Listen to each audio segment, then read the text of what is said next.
Bu savolimga ba'zi odamlar aytadiki, nima uchun suxoy sement o'tiradi? Savol.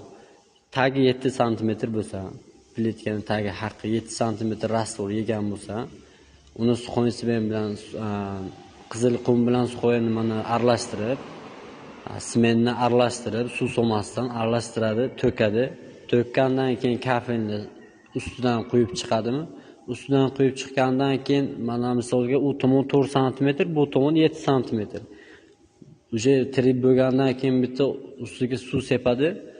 Ustidan keyin u suv sepgandan keyin u narsa o'tiradi. 100% aytaman, u narsa press qilsa ham u quruq suv narsa, suv o'sha solsa ustidan u o'tiradi. Keyin o'rta vanna bo'ladi, yon tomon yo u tomon vanna bo'ladi. Keyin o'ziga ham minus bo'ladi, u egasiga ham ko'p xarajatga tushib qoladi. Shuning uchun rastvorni qizil qum bilan sementni suv solib aralashtirib erinmasdan qilsa, cho'tki ishi mustahkam 10 yil, 15 yil to mana bu buzmagancha konkretni xizmat qilib beradi. Bu kafilimiz 7 tonnagacha ko'taradi. Undan ziyodini sinadi yo yoriladi. Shuning uchun ustalarga nima qilamiz? Boqar bo'lamiz, u egasiga aytamiz. Hammaga assalomu alaykum. Ba'zi klientlar telefon qiladi menga, assalomu alaykum deyman.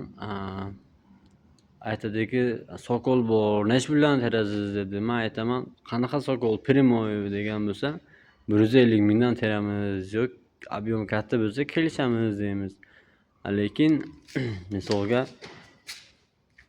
nega narxingiz qimmat degan vaqtga men aytamanki, usto bilan ustoni farqi bo'ladi. Mana uni boshqa usto terlagan, mana farqini endi ko'rib baho beringlar.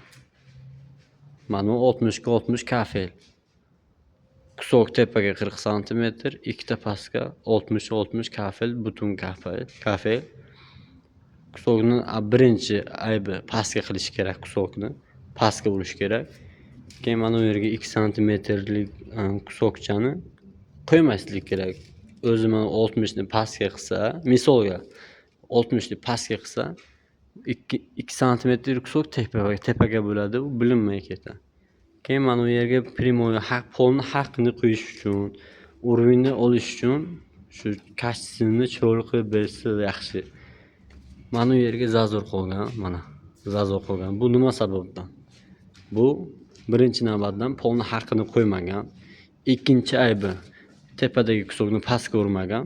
Uchinchi aybi tepaga ham kusok bor, pastga ham 2 cm kusok bor. 3 ta aybi bor, 3 ta aybiga ham ishi kastasi yo'q degan narsa. Bu narsa uzoqqa bormaydi, videoga ham chiroyli chiqmaydi. Hammaga rahmat. Xayr, salomat bo'ling. Lekin ko'p ustalar aytadiki, odamlar, klientlar aytadiki, narxingiz nega uncha qimmat deydi ba'zi ustalar, klientlar. Men aytamanki, usto bilan usto farqi bo'ladi deyman. Shuning uchun farqi ana shunga bo'ladi.